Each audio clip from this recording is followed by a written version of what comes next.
दिल्ली में एक बार फिर आंदोलन का माहौल दिखाई दे रहा है। यूजीसी के नियमों को वापस लेने और आरक्षण व्यवस्था में बदलाव की मांग को लेकर प्रदर्शनकारी दिल्ली की सड़कों पर नजर आ रहे हैं। इस बार आंदोलन का अंदाज पहले के प्रदर्शनों से कुछ अलग दिखाई दे रहा है।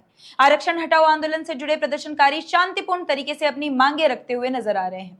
कहीं हनुमान चालीसा का पाठ हो रहा है तो कहीं प्रदर्शनकारी सरकार से बातचीत के जरिए समाधान निकालने की मांग कर रहे हैं। लेकिन इस पूरे घटनाक्रम के बीच एक सवाल बेहद अहम है। क्या सरकार बातचीत के जरिए बीच का रास्ता निकाल सकती है? पिछले दिनों में दिल्ली में हुए सीजेपी आंदोलन को लेकर भी काफी चर्चा हुई थी। उस दौरान प्रदर्शन को अनुमति मिली थी और करीब 25 दिनों तक सरकार की नीतियों, शिक्षा व्यवस्था और परीक्षा से जुड़े मुद्दों को लेकर विरोध प्रदर्शन चलता रहा। प्रदर्शन के दौरान प्रधानमंत्री और सरकार के खिलाफ भी कई तरह के नारे और पोस्टर सामने आए थे। बाद में संसद भवन की ओर बढ़ने की कोशिश और अन्य घटनाओं के बाद प्रशासन ने सख्ती दिखाई और आंदोलन समाप्त हुआ। लेकिन इस बार तस्वीर कुछ अलग नजर आ रही है। आरक्षण हटाओ आंदोलन से जुड़े प्रदर्शनकारियों का कहना है कि उनकी मांगों को सुना जाए और सरकार बातचीत के जरिए समाधान निकाले। अब यहाँ लोकतंत्र का एक बड़ा सवाल भी सामने आता है।